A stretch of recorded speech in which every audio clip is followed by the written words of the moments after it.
Truck guns is a topic we've covered a lot on Gunfighter Life. I've done a whole series on truck guns. Today, we're going to narrow that scope a bit. We're going to be talking about 50 state legal rifle options for your ride. If that interests you, stay tuned. Welcome to the podcast where we talk about guns, gunfighting, providing and protecting for yourself and those that you love and those around you. The right way, with God Almighty at the center, biblical, Judeo-Christian values, and real-world first-hand experience. I'm blessed to serve you as host. IO bullet points are in the show notes. Combat vet, law enforcement, lifelong hunter, private security contractor, and some other stuff in there. Blessed be the Lord my rock, who trains my hands for war and my fingers for battle.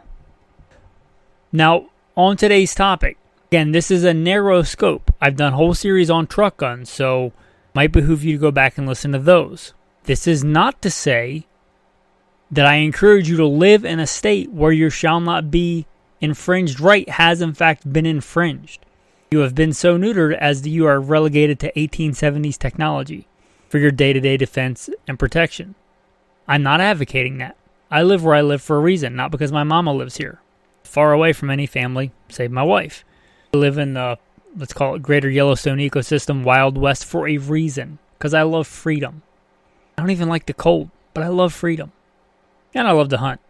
People come from all over the world. I was noticing all the hunting rigs out today on my way back from church. People come from all over the world to hunt here.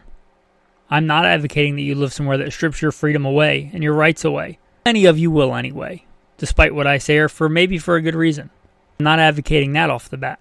I'm also not saying that a rifle is your best choice for a vehicle long gun. Right? Riding, if you've listened for any length of time, I'm a big proponent of the shotgun. Riding shotgun is a term for a reason. Shotgun's a very good vehicle defense weapon. I've talked about that before. I'm also not going to discuss those here today or the rimfire rifles. I'm not talking about 22s. I'm not going to be talking about PDWs. Personal defense weapons. Again, I've covered all that before for vehicle truck guns. I'm also not saying that these are the best truck rifles. Vehicle rifles, I'm not. This is a 50 state legal. So, are these better than a S.K.S. No. Are they better than an AR? Probably not. Are they better than an Mini 14 or an M14? No, probably not. But many of those are not 50 state legal.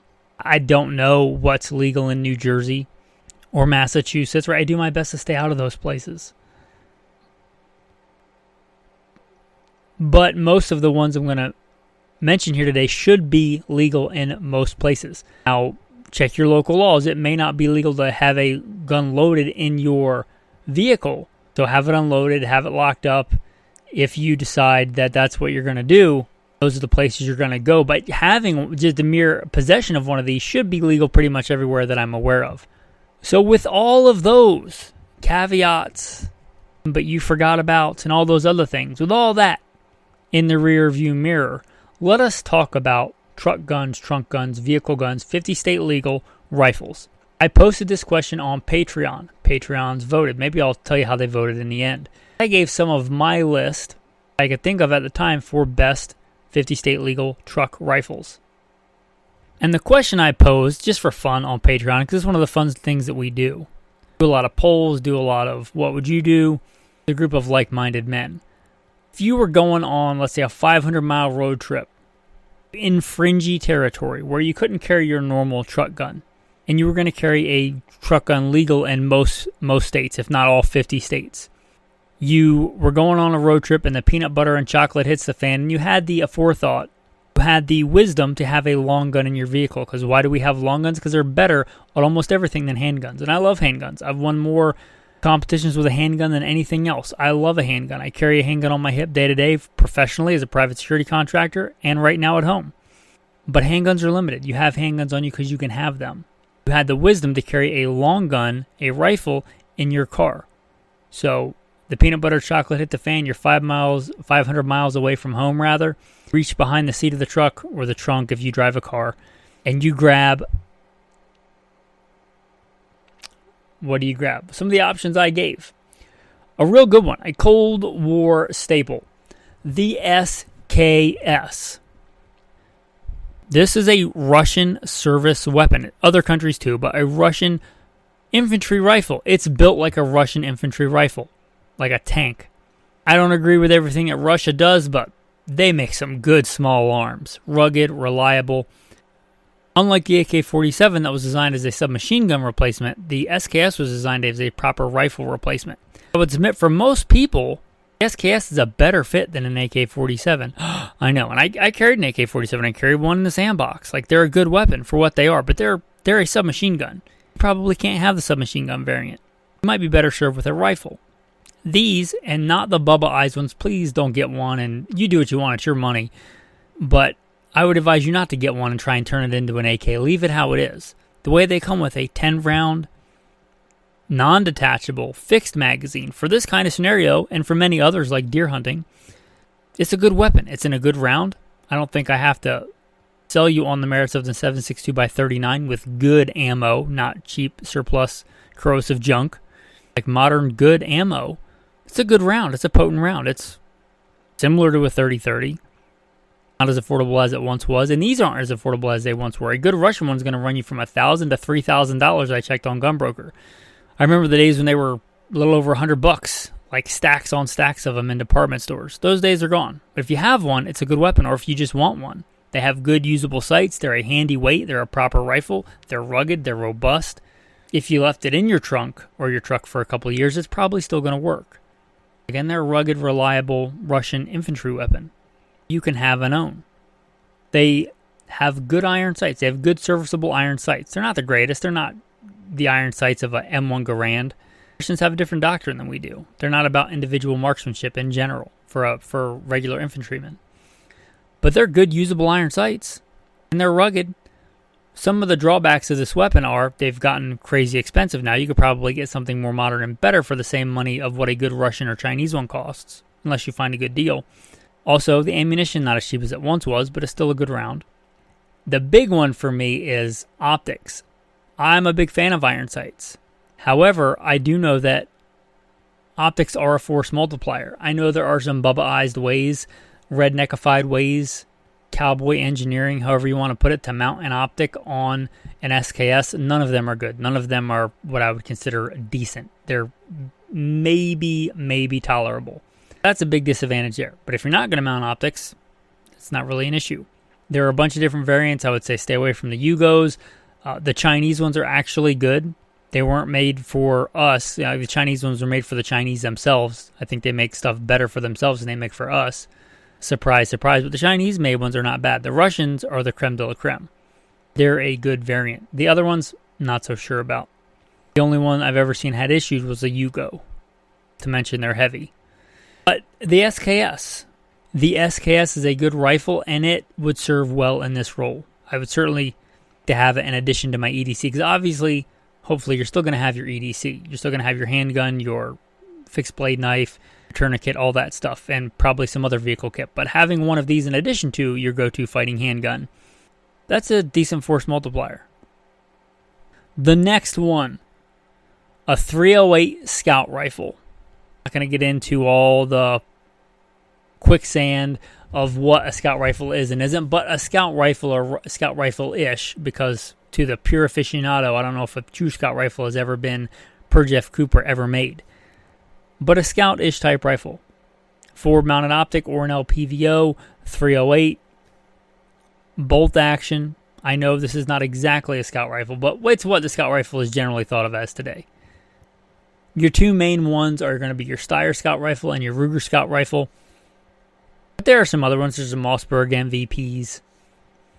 Maybe you made something custom, but a bolt action 308 without a giant obese scope and backup iron sights. This is a good one. I do a lot of my scouting / hunting, still hunting, stalking with a Scout rifle. It's not the best hunting rifle, but it's a good Scout rifle. It's a potent round, right? 308.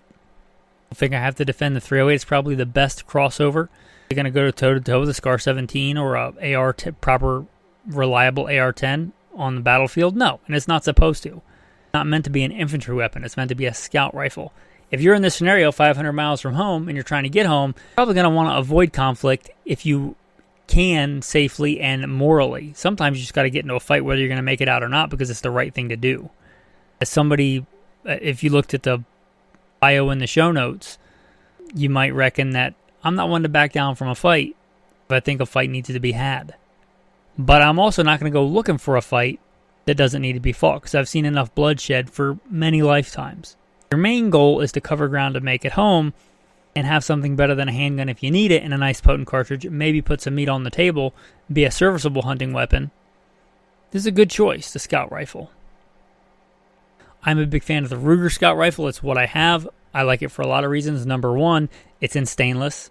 Number two, it's a controlled round feed, which I really like. I'm a big fan of controlled round feed, but that's also a product of like where I live and how I hunt and time I spend in the bush and living off grid. I may not care so much about controlled round feed. I'm not going to get into that. I've covered it before. If you don't know what it is, it probably doesn't matter to you at all. But I like controlled round feed. I like stainless steel. I like iron sights. I like the ability to mount good modern optics. The Ruger Scout Rifle does all those things, checks all those boxes. It's a decent weight. Not as light as some Scout Rifles, but it's just under 7 pounds. Not horrible. It's a good serviceable weight. Again, is it the best Western hunting rifle? No. Is it the best rifle for hunting out of a tree stand if that's what you want to do? I don't like hunting like that, but it's not even the best rifle for that. It's not the best rifle for hunting for almost any niche situation. But it's a good general purpose gun. And it is a force multiplier. It is a long gun. It is a proper high-powered rifle should you need that capability. Not the best sniper rifle. It's not designed for that. Be a serviceable designated marksman rifle, and should you need it for that role, and the caveat, and you can shoot it, but that's the caveat for all of these. But it's a bolt action 308. If you do your job, glass, bed it, free float it, all the things, it's going to be decently accurate. Some downsides, not just to the Ruger, but to many of the other Scout rifles. I can get by with their forward mounted optic. It's not my favorite. Also, the same reason the military went away from it, 308 is heavy. 308's a heavy round. It's even heavier than 7.62 by 39. Not by a lot, but by a little bit. Now, I didn't put it in the poll, but something you could do is what's called a light Scout or a Cub Scout. You could get the Scout rifle concept in a 5.56. And if you live east of the Mississippi, most of you do, for whatever reason, that might be a viable, a decent option. Ammunition is going to be quite a bit lighter. It's a bolt action, and you can run a bolt action fast, but you're not going to run it as fast as a semi-auto. It's not going to be as fast as an S.K.S. As old as that S.K.S is, it's an intermediate cartridge, which has a lot of merit in a semi-automatic platform. It's going to be faster. Faster for follow-up shots, faster for multiple targets. It just is. So it's a bolt action, right? It's got a reasonable rate of fire, but there's a reason after the M1 Garand came out, pretty much every military in the world went to a semi-auto because they're better for fighting, if that's the primary use of this tool. Scout rifle is not, again, meant to be a primary infantry weapon. The next one, man, there's a lever action craze that has not died out despite my best efforts. There's nothing wrong with the lever action, guys. I just have their place. And this may be one of those places, a 50 state legal truck gun. I think a lot of men get them as a fashion statement. Gucci bag for dudes. Like, look what I have. Let me post it on the gram. I don't even have Instagram. But I see a lot of people that would be well better served with other things in a lot of other roles, but they just get a lever action with a bunch of pick rail and space age stuff on there because it's cool. But this is a place where it may actually make sense. A lever action. Rifle/carbine. A classic 30-30. 30-30 is a good option. I have called it before. I may have not come up with this, but I think 30-30 is America's first intermediate cartridge. Not a full-powered rifle cartridge. It's not a 308. It's also not a pistol caliber, right? It's not a PCC. It's somewhere in the middle. A 30-30 is an intermediate rifle round as far as I'm concerned. 150 grain bullet at 2,400-ish feet per second. That's respectable. That's a decently powerful round. It's pretty similar. Not in appearance, but in performance at reasonable ranges. Close pitcher bullet versus round nose bullet and a blah, blah, blah. But for reasonable ranges, it's similar to, akin to, the Soviet solution of an intermediate cartridge, 7.62 by 39. Not going to be as fast. You're going to have to work the lever. It's a pretty complicated design. You're talking about a Marlin or a Winchester, or you're going to slum it and get a Henry, which is kind of a copy, one of the other ones. But they're complicated machines. So there's that. But they have been proven out for over 100 years, well over 100 years. So they're proven technology. They're going to be faster than a bolt action. Unless you get a specialty one, like a BLR, you're going to be talking about a weaker cartridge. So, but they are faster for a manual transmission gun, a manually operated gun, than a bolt action. So they've got that going for them. Now, I mentioned the 3030. That's a classic. But also, you may want one in a 357, 44 Magnum, or 4570. 4570 east of the Mississippi, let's be honest, you have it because you want it. Because you like to tinker around and reload, which is fine. That's great. We're talking about a truck gun, a 4570, a hot load with the right, let's say, solid construction, solid copper projectile, be a decent anti-vehicle round. I don't know if it would be better than the 308, but it would certainly be decent. So there is that. Recoil is going to be stout, but you got to work the lever anyway. So big drawback to the 4570, the lever gun, is it's going to be heavy. It's going to make the 308 look light. And the 357 and the 44, they both have merit. Obviously, the 44 is more powerful. It's going to be a better deer hunting round. It's going to give you not a lot more range, but there's shots that I would take with a 44 that I wouldn't take with a 357 on deer. And I'm talking in a rifle. I've done quite a bit of hunting with a handgun.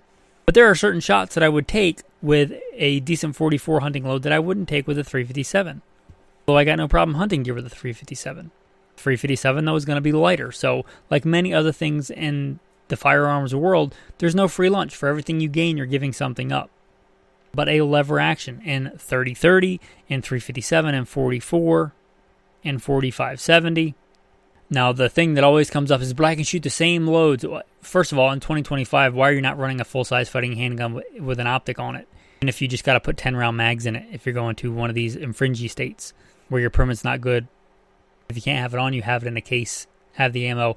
I'd rather have the gun than I have like a SIG 226 single action only with an optic on it with 10-round mags than a revolver. But let's say that you are carrying a revolver. There always comes up the thing that I can carry the same ammo just like the old cowboy days in the 4440, a rifle and my handgun.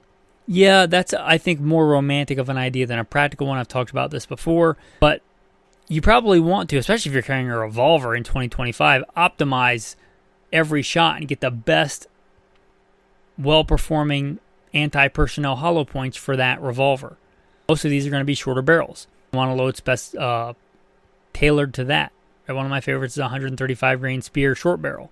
But probably not what you want out of your rifle. So yeah, technically you can shoot the same round out of your rifle and handgun, unless you're shooting like lead round nose bullets like they were in the cowboy days, and cowboy loads, which are powder puff loads by today's standards. You probably aren't going to be shooting the same load anyway. So yeah, that's a thing, but I think it's more of a romantic than a practical thing. But the lever action, it's quick. If you're not familiar, I did a whole thing where I compared and did a lot of shooting comparing bolt action to semi-auto to lever action. So you can go look that up. But long story short, a little bit faster than a bolt, quite a bit slower than a semi-auto, but probably one of the faster of the manual transmissions. Not as fast as the next one I'm going to talk about. This one, I think, is a sleeper. Many of you guys in the Northeast may know about it, but many others don't. It's kind of a forgotten gun. I'm looking at one right in front of me. It was a go-to favorite for decades all across America, and anybody guess what it is? It's the Remington 760.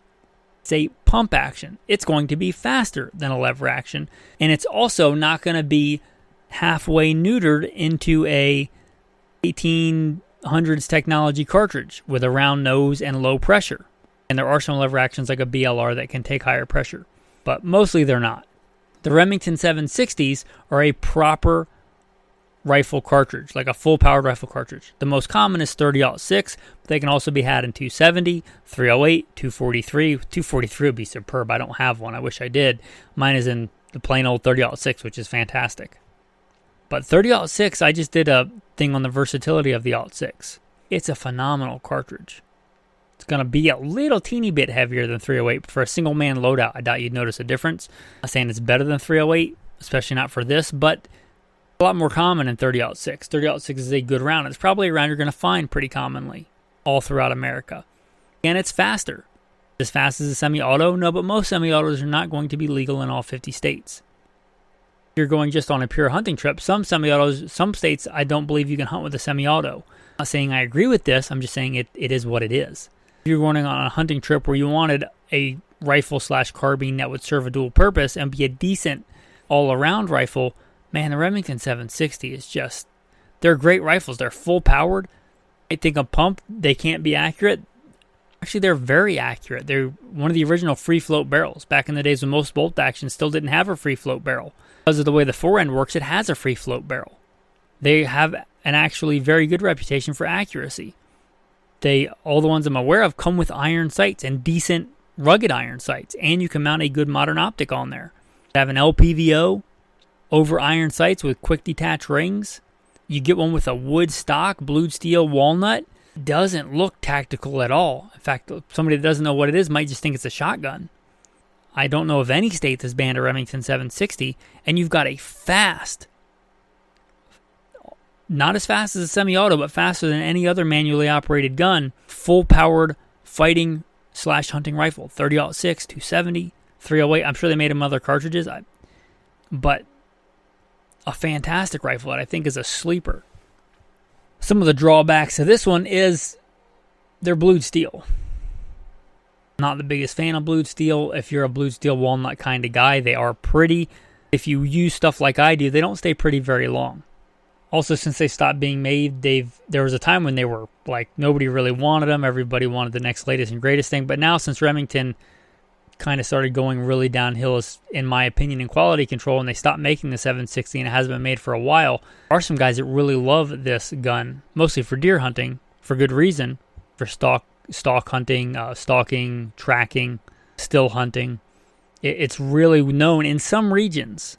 So much here out west, we tend to prefer bolt actions, but unlike the Northeast, it's really coveted. So it may be quite expensive where you are, but a phenomenal option. They're also known for being reliable. Well, the next one, Remington also made a very similar gun, semi-auto. The 742, 750. There may be some other similar models in there. 742 is a real common one. Similar, but semi-auto. Did not have the free-floated barrel, I think a little bit heavier, and did not have the reputation for being reliable. Some of that could be that people didn't put them back together properly. I've heard that. I've never owned one of the semi-auto versions. But they are also out there. They just came with a 4 or 5 round magazine, depending on the cartridge. These also may be 50 state legal, but again, they don't have the reputation for accuracy or reliability.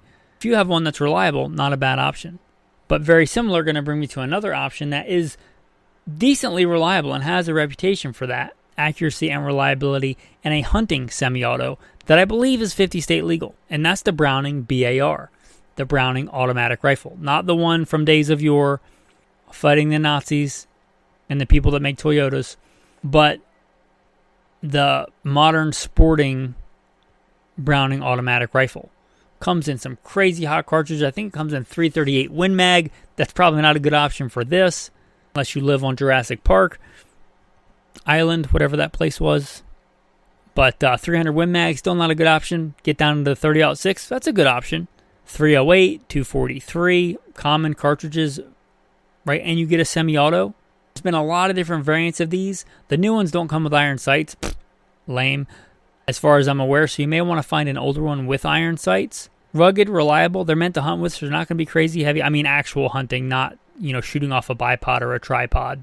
These obese, supposedly hunting N.R.A. 18-pound abominations, but actual hunting weight rifle. The Browning BAR, and I aforementioned the BLR, Browning lever action, they also come in a takedown, which would be really cool. If you were running something that you were confined for space, the takedown Browning BLR also would be an intriguing option. Talking about one we did use for war, I think this one is still 50 state legal, the M1 Garand. Now, downside of this, if you get one that's like all matching serial numbers, it's a collector's item. And that's probably not what you want beating around in your truck. However, if you find one with mixed match serial numbers, not worth the collector value, the stock's been cut, or it's been drilled and tapped for a scope, which was a thing that happened. I'm not talking about like the sniper designated ones. I'm talking about one that somebody got for dirt cheap after the war and cut holes in it, drilled holes in it, tapped it for a scope. It kind of destroys the collector value. have one like that, or I think they're going to be making newer ones that aren't going to have the collector value, you're talking about a fast 8-round magazine semi-auto 30-06 that I believe is 50 state legal. I don't think that I have to tell you they have awesome iron sights, some of the best ever fielded on a infantry weapon of any country. I don't have a lot of experience with an M1 Garand myself. I got my teeth competing with an M14, and they have, I believe, the same sights. Very similar operating system. They're fantastic, if not for being a little bit heavy. The M1 Garand, also heavy. But it's an 8-round semi-auto 30-06, so it's got a lot of firepower. And obviously it has a storied history. It did pretty good in some pretty harsh conditions. You know, it's expensive, and if it's a matching original, it's probably more of a collector. But if it's not, that would also be a decent option, the M1 Garand. Garand. That's generally how I say it, Garand. However you want to pronounce it. It's a good rifle. It is a bit heavy, again, and it can be quite expensive. That's all the ones that I put in the survey. Now, one that I should mention, because there's so many out there, and they're so cheap, this is one you might not mind just throwing in your trunk and, you know, taking it out to practice with it once or twice a year, making sure the ammo's still good. But the tactical telephone pole, right? The Mosin Nagant. They're rugged. I'll give them that. Now, downsides, unless you get the carbine version, which are all these have shot up quite a bit in price, but the carbine's quite a bit more so. They are heavy. They're like musket length long. The carbine version is about what a rifle and would be heavy for a rifle today. The rifle version is long and heavy for pretty much anything, anytime, anywhere, save a Kentucky long rifle. They're long, they're heavy. They're also in a pretty dated, obscure cartridge, a rimmed 7.62x54R. The R stands for rim, not Russian. But that's not a bad caliber. It's somewhere between a 30-06 and a 308. It's a full-powered rifle round. Ammunition is nowhere near as available and affordable as it once was, but it's not crazy hard to get. Have a cheap Mosin Nagant, or you come across a cheap Mosin Nagant.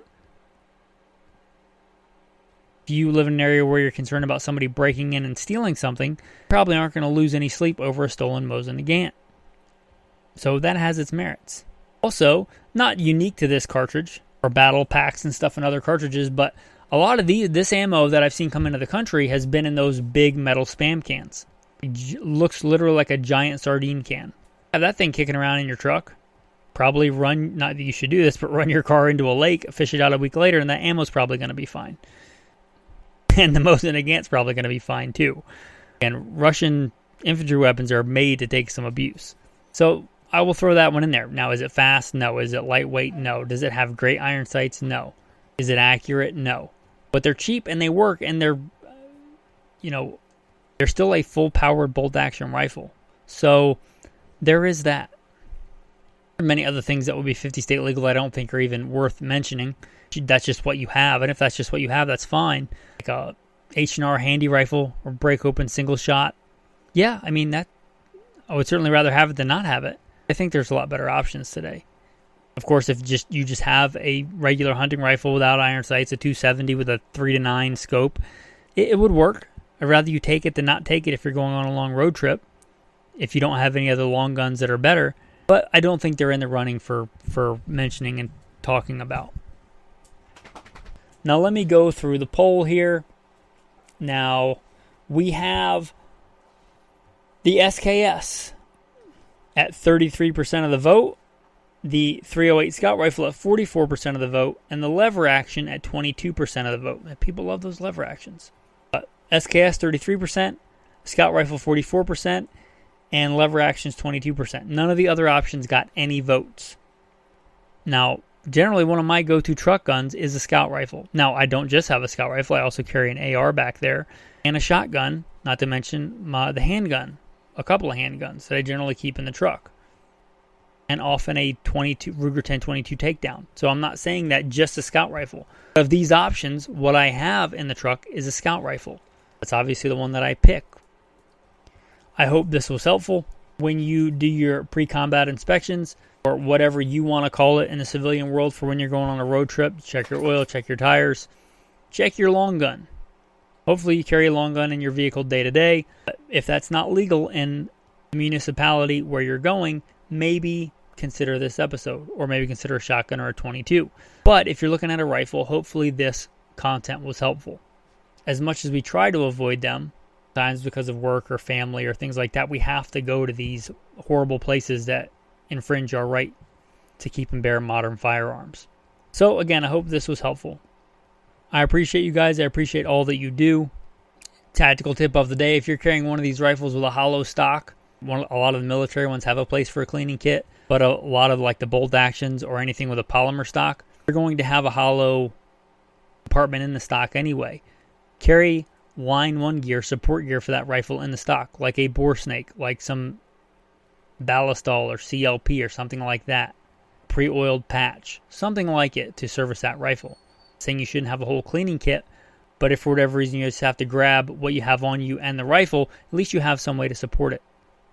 Anyway, with that, guys, that's going to bring us to the tactical verse of the day. You shall not steal, nor deal falsely, nor lie to one another. It's my comments. Imagine what a better world it would be if we all just did what we were supposed to do. You shall not steal, nor deal falsely, nor lie to one another. Thanks for listening, and have a blessed day.